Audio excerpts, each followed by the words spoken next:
je suis la maman d'Étienne, qui est aujourd'hui âgé de bientôt 12 ans et qui suit la méthode des 3I depuis 3 ans. Étienne a été scolarisé à temps partiel avec auxiliaire de vie scolaire jusqu'en CE2. C'était un enfant très difficile à vivre, il ne tenait pas en place, il faisait de violentes crises plusieurs fois par jour durant lesquelles il cassait tout ce qui lui passait sous la main, en particulier les choses qu'il aimait comme son lecteur CD avec des hurlements, etc. Étienne a des facilités dans les échanges oraux avec les adultes sur leur centre d'intérêt, mais dans le même temps, il avait beaucoup de mal à se repérer dans l'espace de son environnement, ce qui générait chez lui une très forte angoisse. Il n'obéissait jamais.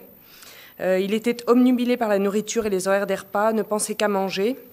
Chaque repas, c'était une épreuve car il poussait des cris pour obtenir davantage tout en jetant à terre tout ce qu'il parvenait à attraper sur la table. Avec l'incompréhension de l'entourage, nous avons donc sorti provisoirement Étienne de l'école et mes parents nous ont fait l'immense cadeau de l'accueillir chez eux et de créer chez eux cette salle de jeu 3i dans laquelle il s'est calmé, il s'est découvert lui-même et épanoui. Et Étienne rentrait chez nous les week-ends. Les progrès ont été lents, mais nous constatons aujourd'hui des améliorations incroyables de son comportement, en particulier depuis les 6 derniers mois. Il a fallu donc 2 ans de méthode pour qu'Étienne sorte de son mal-être, repasse par les stades de développement de l'enfant et l'ensemble des bénéfices portent des fruits visibles pour nous les parents aujourd'hui, même si pour les bénévoles qui n'ont pratiquement jamais connu de crise, ça reste encore un peu mystérieux. Aujourd'hui donc l'état de crise permanent a disparu, remplacé progressivement par des crises moins fréquentes et moins violentes. Par la détente et par le jeu, Étienne est rentré par lui-même dans des apprentissages que nous avions déjà maintes fois expliqués. Il fallait qu'il soit prêt. Il était inutile d'aller trop vite. Notre enseignante à domicile, Guylaine Didjelebar, est également un merveilleux soutien pour permettre à Étienne de donner le meilleur de lui-même. Donc voilà.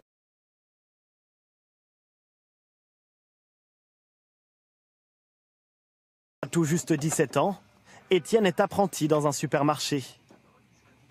Une semaine sur 2, il quitte les bancs de l'école où il prépare un CAP vente et travaille comme n'importe quel autre salarié, 35 heures par semaine. Qu'est-ce que tu fais, Étienne? Là, je place des produits dans les rayons pour les recharger, pour qu'après le client ait juste à se servir. Depuis sa naissance, ce jeune homme souffre d'un retard.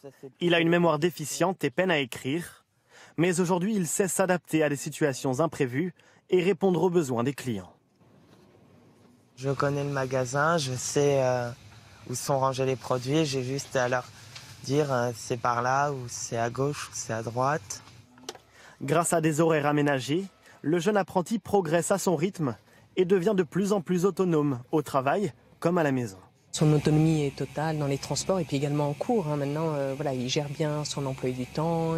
C'est un peu comme une revanche par rapport aux difficultés que j'ai connues avant et que j'ai su vaincre. C'est une revanche que je prends pour continuer dans la même lancée et avancer jusqu'au bout. Pour obtenir son contrat d'apprentissage, il a d'abord dû faire ses preuves. Au mois de mars-avril, il a fait 2 semaines de stage. Il est revenu faire un stage de 3 semaines, pour confirmer les bons rapports du premier stage. Et ensuite, on est passé sur un contrat d'attendance à partir du début septembre. Comment ça se passe? Très bien. Un employé presque comme les autres, qui a déjà trouvé sa place dans l'équipe. C'est lui qui chauffe un peu la salle, souvent quand on a une pause. Il a un Snap, et il fait des vidéos et tout. Non, là, j'ai rien mis. Mais plutôt sur les réseaux. Comme ça va. Étienne terminera sa formation l'année prochaine. Il espère ensuite être embauché à temps plein. Elle aussi a de l'ambition. C'est un peu comme une revanche par rapport aux difficultés que j'ai connues avant et que j'ai su vaincre. C'est une revanche que je prends pour continuer dans la même lancée et avancer jusqu'au bout. Pour obtenir son contrat d'apprentissage, il a d'abord dû faire ses preuves. Au mois de mars-avril, il a fait 2 semaines de stage. Il est revenu faire un stage de 3 semaines, pour confirmer les bons rapports du premier stage. Et ensuite, on est passé sur un contrat d'attendance à partir du début septembre. Comment ça se passe? Très bien. Un employé presque comme les autres, qui a déjà trouvé sa place dans l'équipe. C'est lui qui chauffe un peu la salle, souvent quand on a une pause. Il a un Snap, et il fait des vidéos et tout. Non, là, j'ai rien mis.